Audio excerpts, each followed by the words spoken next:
Evaluating film has been a passion my whole life. Knowing what's made one player fit a system is what drove me to help assemble a championship roster. Now I want to let you know where you stand. We are searching for the top prospects and revealing what makes players' film so great. Are you brave enough for Athletic Audit? What's your score? Welcome to Athletic Audit. We have the OG, the number one, Mr. 5A MVP. We're talking about BJ Cavender, the current O-line at Corner Canyon, and who knows, he could be the current O-line coach for the NFL Indianapolis Colts in the next few years. This is just a starting point for him, but the reason we have BJ on is for a plethora of reasons.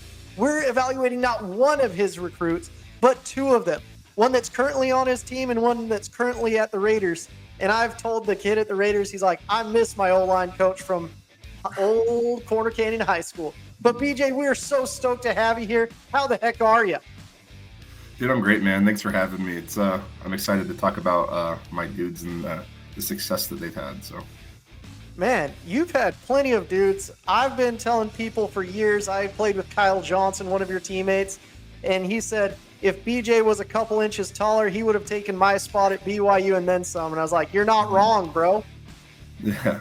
I mean, height is definitely a thing, but I have definitely been blessed with great talent as well at corner, and they've made me look like a great coach. So I'm grateful for them. How many D1 guys have you had since you've been coaching, and NFL guys and like all these different dudes? Yeah, I mean, JPJ is my first NFL guy, first guy to get drafted. So that was a fun year last year to see him accomplish that. And as far as D1 guys go, I think I'm not really sure. I haven't really counted, if I'm being honest with you. I don't really focus on that side of it. So I'm happy that they're there. I'll put it that way. Yeah, you've had so many guys that have come through your program, Front 5 training, and you've helped out at OFA, and you've helped all these kids do so many amazing things, and I've been so impressed. But what does it take to be a great O-line coach is something that I want to ask you. You know, something that kind of changed my game, especially when we got to Corner Canyon, because we were at Jordan beforehand, and that's where I played football, was at Jordan High School. And when we moved over to Corner Canyon, I was just thinking about being a coach in my first couple of years as a coach, and I'm like, I got to change something because I'm just not good enough yet. Like, I know the material, but I'm not sure how to teach it. And so I really focused on learning how to teach other people is the biggest thing for me.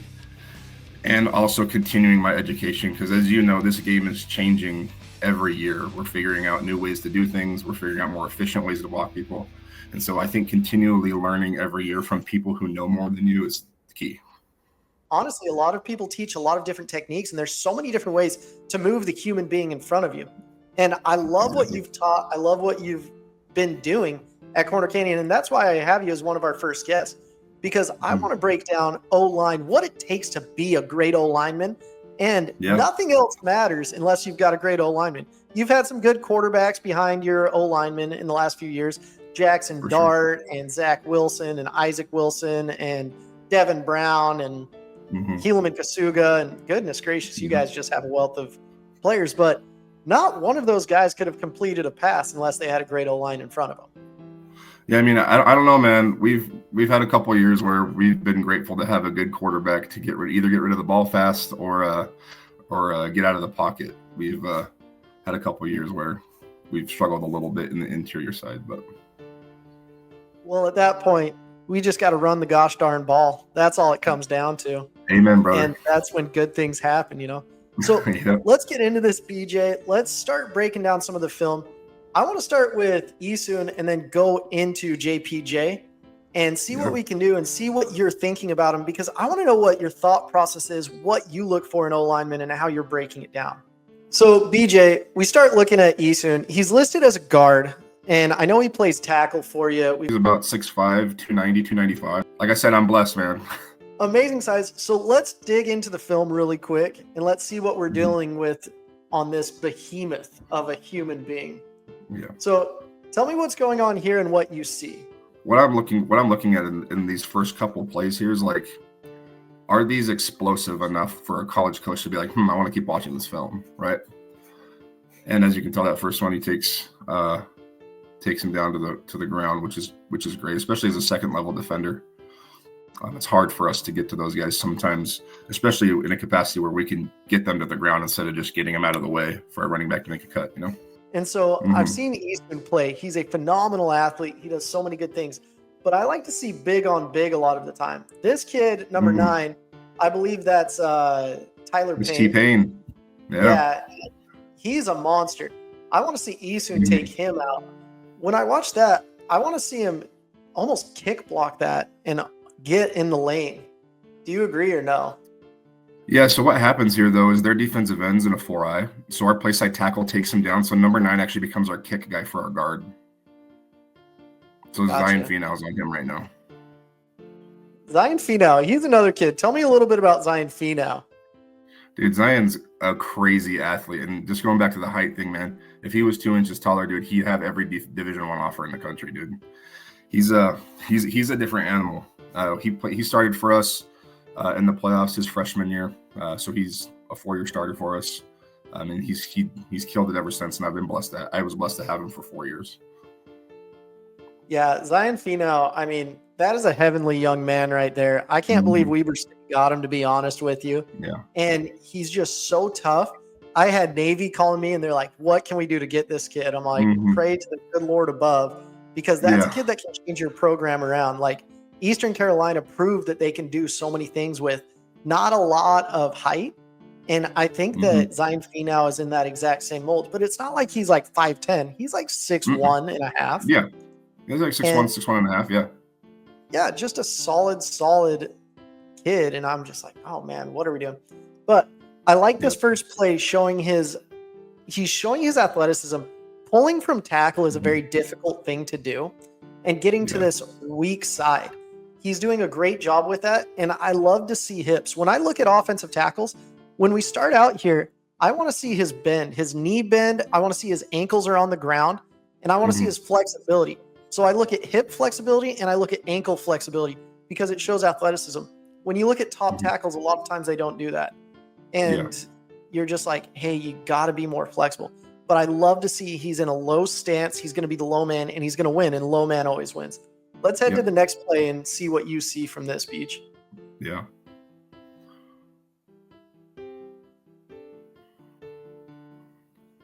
He's just such a jerk. I love it.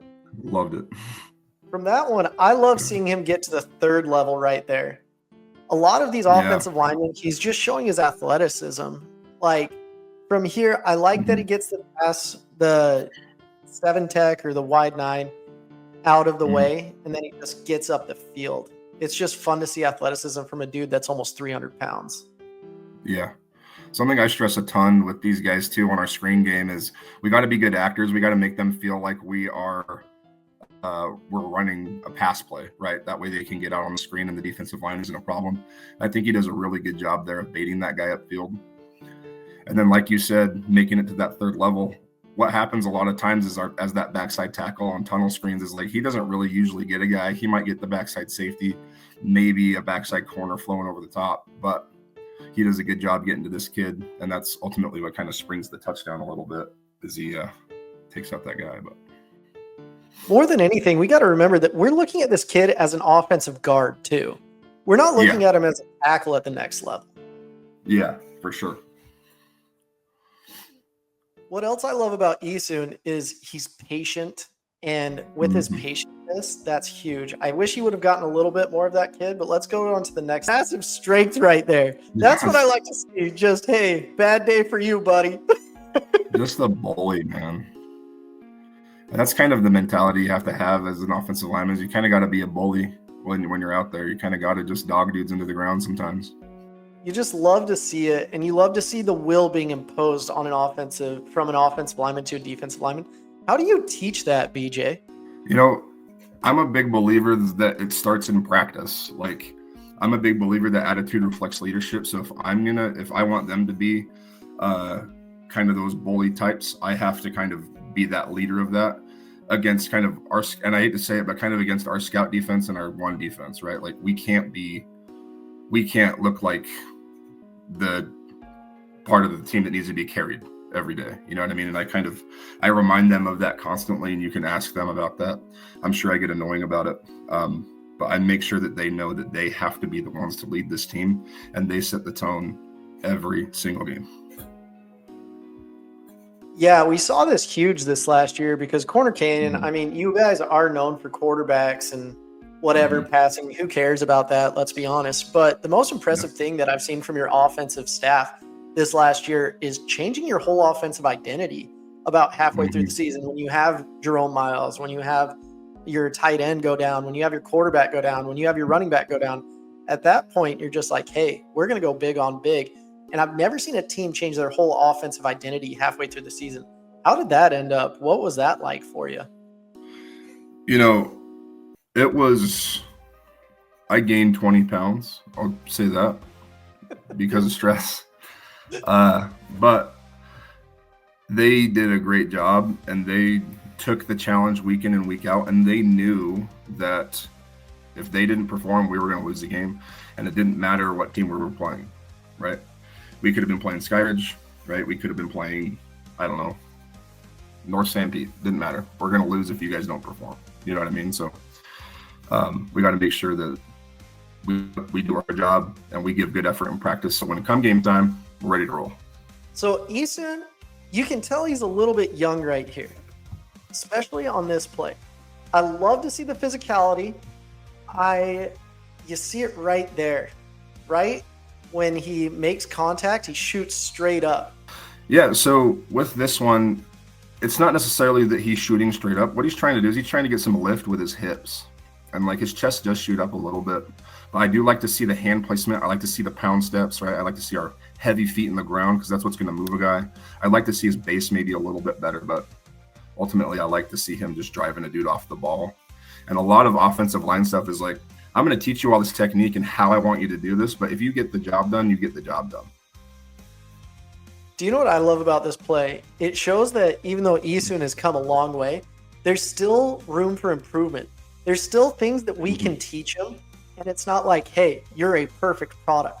That's what I love about football. It's that constant improvement, and especially with the O-line. Hey, you pancake someone? Fantastic. Get up off the ground. Let's get to the next level and see if we can get a combo block and get going. And I just love watching the offensive line play. I think this one needed to be a little bit sooner. What are you thinking about this play? I agree with you.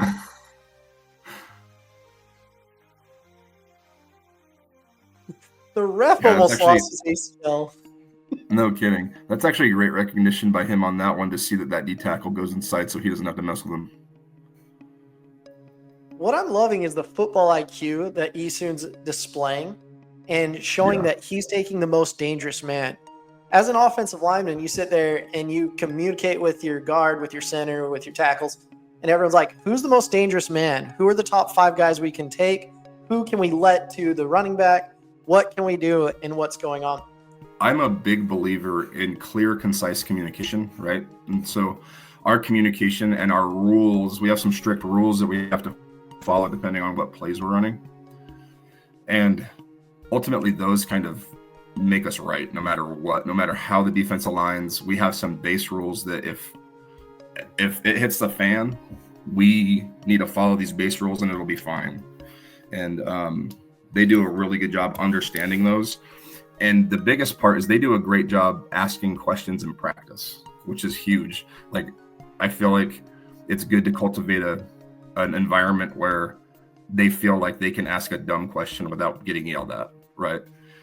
I'm just loving this. So let's go into our rating section of this really quick, and let's rate him out. I've seen enough from Esun to figure out where I'd rate him, but I want to see what you're thinking as well. So, BJ, we're going to start off with rating our kids. And what I used to rate them, I got a rating system that I created myself. For guards, I look for size, pulling ability, athleticism, burst, hands, football IQ, run blocking, pass blocking, grit, endurance, leverage. And I want to see a dude that's just nasty. That's what I'm really looking for. So for Esun, before we hopped on, I looked at it. I'm like, okay, size, this kid is an absolute dog.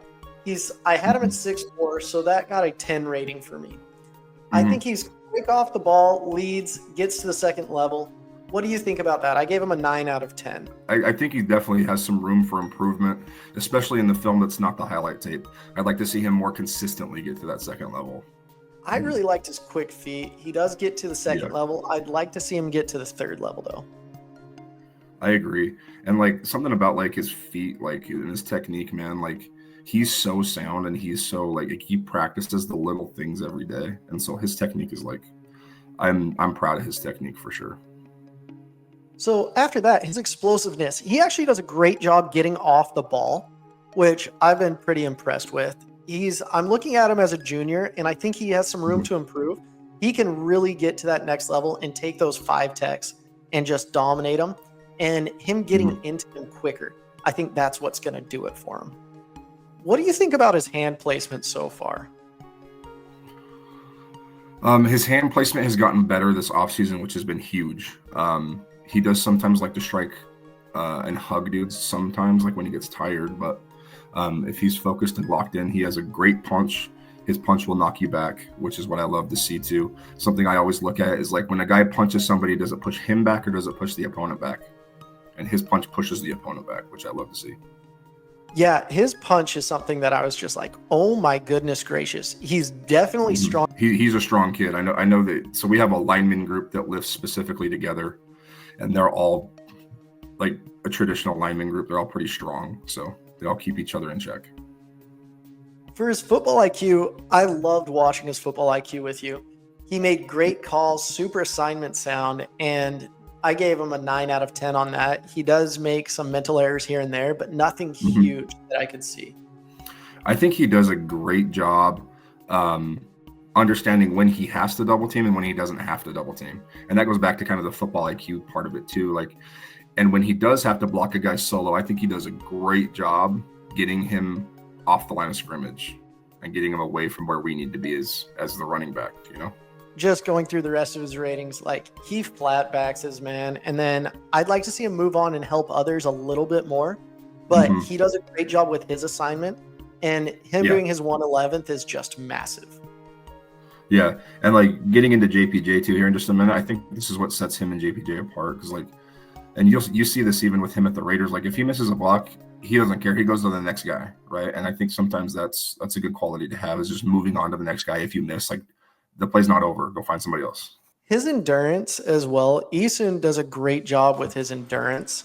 You don't see a massive drop off at the end of drives to the beginning. And that's something that's just I've seen throughout your whole entire offensive line. Yeah, no, I completely agree. He's the thing that I always do at the end of practice too is I make them run regardless of how they did in practice. And so they know that they're going to have 3 half gassers after practice no matter what. And it's up to them to not add more onto that, because like anybody can run 3 half gassers. That's not too tough, but it keeps us in shape. So, well, after the stress from the season, we might need to do some half gassers together, maybe some full ones. Oh, brother, I've been at it, bro. I've been at it. So his flexibility, really impressive as well. Yeah. I can tell he's not a kid that's just loafing in the off season. And then I love how aggressive he is. I think that's a big testament to your whole entire offensive line. I'd love to see him be a little bit more aggressive this coming up this season. I gave him a 0.925 rating, which is really good. It's like a 4-star type kid. Just very impressive. So let's go into JPJ. I know I could talk about Esun all day long. He's an absolute dude. And he's a kid that I think is going to end up getting not just your local, like, big-time USC, Oregon type offers, but I think he's going to get a bunch of SEC offers when everything's still up in the air right now. I think he's a kid that could end up at Texas, Michigan, Alabama, all of those top-tier schools, and I could see him being an early contributor as well. Yeah, I completely agree with you. I think he's a great talent. He's one of the best kids that I've had at corner, which is saying a lot. And I hope he doesn't watch this so he doesn't get a big head, but he's definitely been one of the better athletes on the offensive line that I've had. Yeah, we'll send it to everyone but Esun. So just little alert, no one let Esun know that BJ thinks he's a good athlete. I'll send it in the group text. Hey, Esun can't watch this. Everybody else can, but Esun can't. So let's get into JPJ, Jackson Powers Johnson, or Jackson Light in high school. This kid, so when I did initial ratings for him, he was listed at 6'1", And I'm like, okay, there's no way. Because I met him in the hall, and this gargantuan human being, I'm like, this kid has to be at least 6'3", and he's grown. Yeah. Ruined the college. He got bigger. He got stronger. So all the kids that are like, oh, I'm at my max height, unless your last name's Bingham, you probably aren't at your max height, or Cavender. But Amen. JPJ is a kid that kept growing. He kept getting better. And he was a pleasure to watch, not just at Corner Canyon, but at Oregon. He's a kid that if you disrespected him, he definitely not just let you know. He let your family know, your friends know, and everyone else in the world. I accidentally rated him wrong once. And his mother, Jen, I love her to death. She said, "You're an idiot." And I'm like, you know what? I might be after meeting him live. And his dad, who's one of my best friends, said, "You're a complete moron." And then I went and watched him live, and I'm like, I am a complete moron. So, ratings aren't perfect, but JPJ might be about the most perfect center I've ever seen. And we're not going to dive as deep into this film, but I just want to see what you're thinking, Beej. So I'm going to be quiet for most of it, and I just want to hear your thought process in what's going on with this film. 3-time state champ, that's not bad. I was about to say, what happened there, BJ? What are you doing? Come on, man. That was our first year at Corner Canyon, man. That we were there in 17. We went 11-0, made it to the semis, played Skyridge, and we lost. We're not going to put that on the freshman JPJ, but goodness gracious, stepped up. No, man. No, JPJ's got a freaking special place in my heart, man. I actually compare guys play to him all the time. I'm like, I will always say this, I've never had another kid like JPJ, and I don't know if I ever will. This kid was a generational talent for us at Corner Canyon. And honestly, he made me look like a great offensive line coach, because honestly, back in 2017, I didn't really know much what I was doing. 2018, 2019, I kind of more recently figured it out, but I wish I knew what I know now, so I could have helped him a little bit earlier on. But this kid, man, just his explosiveness, him pulling around right here on this first one. Care was not a pin and pull team, and then this play happened. He's not supposed to pull outside like that, but he's just trying to find work, and we installed pin and pull the next week to get him out in some space, because we're like, oh, he can move. We want him in front of our running backs, so he can make some plays. You're telling me that this play was an accident? It was. I think we were supposed to go to wide zone maybe here, and he just said, "You know what? I'm going outside. There's no way for me to go inside. We're going out here. I'm going to go find some work." And this is what I was talking about earlier, where he just finds work, man. That's one of the craziest things I've ever heard, because I've heard of defenses, like you can go a little rogue on defense. You can't go rogue on the offensive line and just do what you want. This might be the only play where I've ever heard of where an offensive lineman just kind of was like, you know what, I'm supposed to block down or whatever, but I'll just lead the running back because I'm as fast as him. There's another one that he has in here somewhere, and I'm not sure if we'll get to it, but we're in man pass protection, and he's checking, and he doesn't bump the protection. He just says, no, I'll go get the outside blitzer, and just leaves and goes and gets him. It's kind of crazy. Oh, it might be this one, actually. Just his sixth sense is crazy, man. I don't know. How do you teach that? I didn't teach that. He was unreal. If you watch the beginning clips, this is actually one of the first clips in the introduction to this show, because I'm like, this is the most ridiculous thing I've seen in a long time. Like, he's got eyes in the back of his head, man. He's like, something doesn't feel right. Then just turns around and goes and gets him. I don't know. I don't know. It's just that mentality of finding work and wanting to bully people. That's what sets him apart. I think he's pretty mad that his guard took his guy, and his guard was looking for work. And he's like, if my guard's going to get work, I'm going to get work. Yeah. And then he realizes the running back took his other work. And he's just like, oh, I got to find something. There's someone that's doing that. And the running back went across the quarterback's face to try to find something, because I think he thought that guy wasn't going to come up. Shoot. That's the dumbest play I've seen in a long time.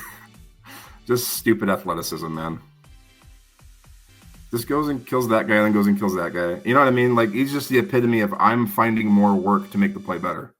And this is kind of what I try to harp on my guys every day. This is the difference between Esun and Jackson right here. Mm-hmm. Esun would have been happy with that. Jackson Yeah. looks for this poor safety that's just doing his job, just happy to be on the field. And now he's really sad because a Raider's coming right up to him. And you Yeah. can see the ref acknowledging, being like, man, I need to blow the whistle a little bit quicker. That might be the funniest part of this play. Just the ref like, oh.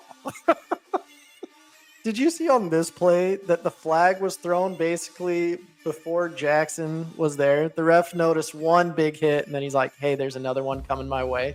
Hold on, that next clip, he's on defense. Did you see that? And that's the other part that people didn't understand, is he wasn't just running dudes out the back of the end zone like on that one. He was tackling dudes in the backfield. Look at that guy's in a yard in the backfield. Like, just as an athlete, as a lineman in general, man, like, dude, he was a generational talent for Utah. This attitude right after, this is what I love to see. The big step in, the character coming out, because you can tell he's having fun. Football's supposed to be fun, and that is just a fun time. Yeah, he's having an awesome time, and we are having an awesome time on the sideline too. So the only person who's not having an awesome time is the person in the other colored jersey. Like this running back for Bingham right here, not an awesome time. I'll tell you that right now. No, that pulling guard right there, not a fun time. And I'll be honest, the D-line we had with him and Van Fillinger on, that D-line was unreal. You see just like the knowledge he has, and this is almost perfect center tape. Almost perfect. There's a couple things where I'm like, oh, I wish you could do this, and I wish you could do that, but it's so minimal. It's really interesting looking at the defensive tape. Jackson played D-line in a bowl game for Oregon his freshman year. And I think the Alamo Bowl, right? Yeah, the Alamo Bowl played really well. And I was talking to a bunch of my NFL buddies, and they're like, hey, if he makes it out of this round, we're going to draft him as a defensive lineman. I'm like, are you kidding me? What are we talking about here? He loves center. And they're like, doesn't matter. He's so skilled at so many things. And that's what you look for. Guys that can do multiple things and make your team better, especially with the 105 roster coming into play. Gosh, he's such a... Yeah, like, correct me if I'm wrong, but I think BYU offered him as a defensive lineman at a high school, too. Yes, we did, because that was a choice. We should have offered him a lot earlier in legacy. We're not going to talk about that, BJ. There's some I knew you salt were going to correct me. That's why I said it. JPJ's a kid you could offer at quarterback, and he'd probably do all right. He would because he was a baseball player, man. So they would throw at practice, and he'd bomb at 60 yards. Like, he could throw the ball. I like that he doesn't play and doesn't show Jackson Dart's throwing ability after this. He's like, we see enough of you, Jackson. We're gonna cut the film right there. Yeah, I love it, man. Man, I hope that they get reunited, man. That's gonna be fun to see if they do. But, that's the dream, dude. right there. Yeah, that's the dream. I have nothing but honestly good things to say about Jackson, even like from a high school's perspective, but how he's given back to me as a coach, coming and helping me when he's in town, helping my guys a little bit with and teaching me a little bit more about the game of football. Because like my goal as a coach is always to make my offensive linemen know more than me about the game. And he's one that I can confidently say like knows more than me about the game, which is it makes me proud to see that he's put in that work to understand it. Just a phenomenal human being, great kid, great family. Can't say a crossword about him. And if you do, you better be coming with facts and figures, because they'll come after you. Love it. Yeah. And be nice to Jen, or else she'll come after you. I freaking love her. Jen is my favorite human being on this entire planet. She just cracks me up. And she is the boss, and she knows what's up. And she's just like, funny story about Jen. I was talking to some people from Oregon, and she goes in and she's like, you know what, Mirabal, we're a shotgun family. I don't want to see any of this under center stuff. And I'm just like, that is Jen to a T. Phenomenal human being. And I just love it. But This film, like, here's the thing. Most kids, I'm like, look, just cut it down to 3 minutes because no one really has more than 3 minutes of good stuff. Jackson, we're 7 minutes in, and this is some great stuff. Great job right here recognizing a screenplay. Are you kidding me? When you're probably getting like 5 reps in practice. The fact he's doing that, that's a high football IQ play for top D linemen. This is like phenomenal to recognize a screen as an offensive center, understand what's going on, come from the zero tech position, know it's weird, and then chase down the running back and tackle the guard that's pulling as well. Like, that would be the number one play for almost any D lineman by taking out, I guess it's the tackle, my bad. Either way, gosh, goodness gracious. Man. And like I can't speak enough about his parents either. Like, James and Jen did such a good job with him and like making sure that he was right mentally to play the game. And like, just like you said earlier, like, great family, great kid, deserves all the success that he's been having, you know? Just right here, you can tell he wants to be in a 2-point and drop into coverage. Yeah. He does, man. And the crazy part, like, his high school weight room numbers kind of show how hard he worked too. I mean, I don't know if I've ever met another high school kid that's benched 455 in high school. That's just unreal. Like, usually you don't get to that feat of strength that early. No, absolutely ridiculous. And we could watch this all day. So we're going to do a quick rating of Jackson, and let's see if you agree how you're feeling about it, okay? So just to refresh, we were looking at size, pulling, athleticism, burst, hands, football IQ, run blocking, pass blocking, grit, endurance, leverage, and nasty. So for JPJ, I've got him at 6'4". In high school, everyone stretches their height a little bit, except for him, because I had him at 6'1", and that put him at 0.1, and it actually dropped his rating in the whole state. And I'm like, gosh, dang it.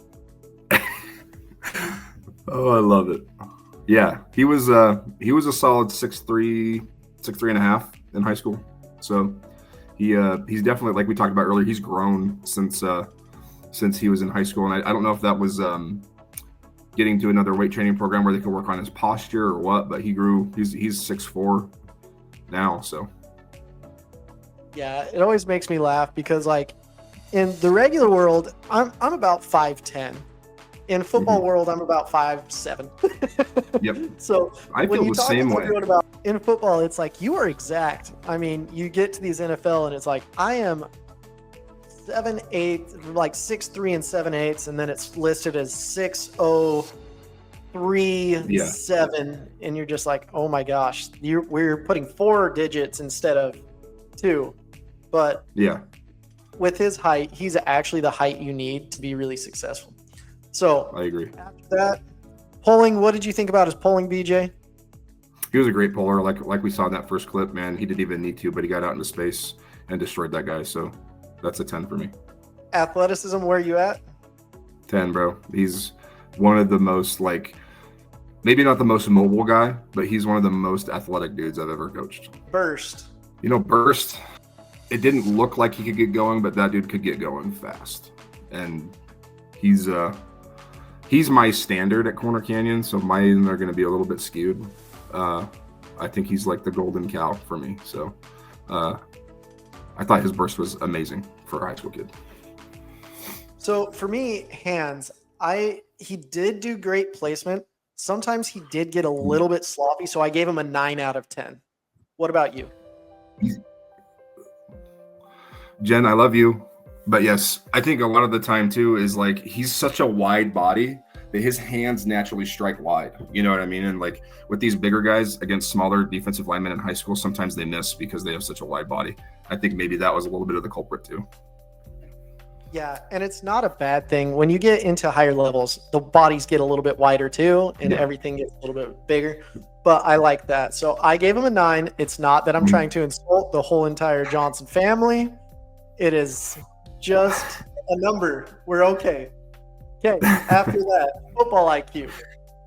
Oh, 10 out of 10. He's the one that was making the calls on the field. I didn't have to make sure he knew them. He knew them. That's a 10 for sure for me. Run blocking. 10. That dude, I mean, and that's carried through Oregon into the Raiders. We've all seen it. That was his highest attribute, I think, in the combine, right? Was his run blocking ability. So that's been there since high school. Pass blocking. I'm going to put this at a 10 for me, honestly. This dude, and we saw it in the second clip where he just had a sense of like, hold on, everybody's covered over here. Something's weird. I need to go fix it. I'm going 9, and it's because I've seen him improve his pass blocking as he's gotten older.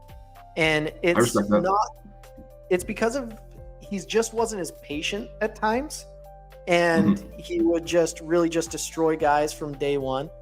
And he didn't allow plays to develop at times, and he just killed someone like, dude, can you calm down a little bit? But I love that he does that. And so it was just great.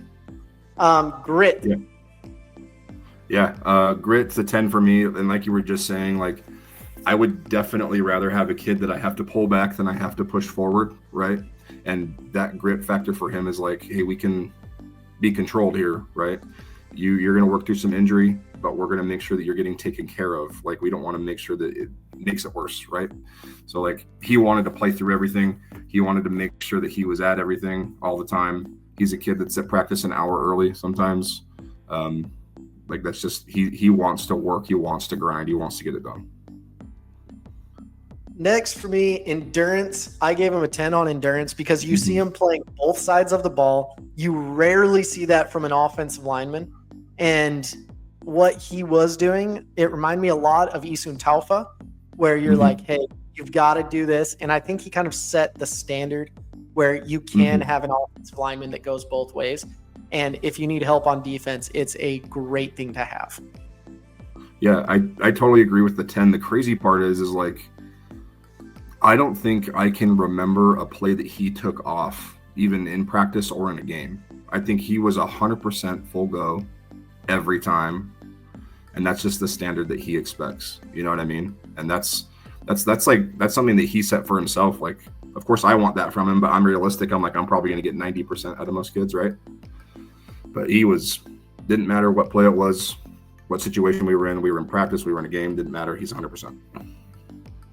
I love it. And then leverage, I gave him a 9 out of 10 because at times he was just so much stronger and he didn't get the flexibility, but he could just bully a kid to the ground. 9 out of 10 is not bad, Jen, just to let you know. 9 out of 10 is very good. No, and I agree. In high school, he was probably a 9 out of 10 just because of that mobility stuff. I mean, I give him crap all the time because I think as a freshman in high school, I think he ran like a 7 flat 40 or something. It was funny. And so they all call him 7 flat when he comes around. And I think that was just because of his immobility and like his hips, his knees, his ankles. But like he's gotten way more flexible since then. And I think that's what helped him improve in the later years of his high school career was getting more mobile. But I think he had a little bit more work to do going into college. And I think that affected him a little bit in the run game and pass game leverage wise. But I think he's in a great spot now. And then finally, nasty. I don't think there's maybe one center I've seen that might be nastier, and it's Tijon Karoma. But between those two, I mean, there's no one nastier I've seen. Yeah, I mean, as far as high school centers are concerned, like if you could put a 20 on this if instead of 10, like that's probably a little bit more accurate, honestly. Like he was a bully. Like there's no other way to put it. Like he was nasty. Film like this, I get excited to watch it. BJ gets excited to watch it. It's just so much fun because you get to see great players, and we got to see Esun too. So BJ, let's just finally give a shout out to everything you're doing. I know you're like your male modeling career's popping off. You've got fantastic family, so many good things. Tell me a little bit about Front 5 before you get going. Yeah, so Front 5 training. I kind of offer kind of an all-in-one service where you can come get some speed and agility work in. You can get offensive line technique in. We can watch some film. I can help you break down your huddle film and make it appeasing for a college coach to watch. Make sure it's in the right order. Make sure your most explosive plays are first. Make sure it's short enough to not be too boring. So come hit me up, front5training.com. I freaking love it. BJ, you're a legend in your own time. Thank you so much for everything you've done for these young men and for everything you keep doing. I just love watching some good O-line play. Next week, we'll probably break down another position, unfortunately, for my little O-line heart and BJ's big O-line heart, but we'll get through it. So thank you so much, everyone. This is Moose Bingham with Athletic Audit. Evaluating film has been a passion my whole life. Knowing what's made one player fit a system is what drove me to help assemble a championship roster. Now I want to let you know where you stand. We are searching for the top prospects and revealing what makes players' film so great. Are you brave enough for Athletic Audit? What's your score?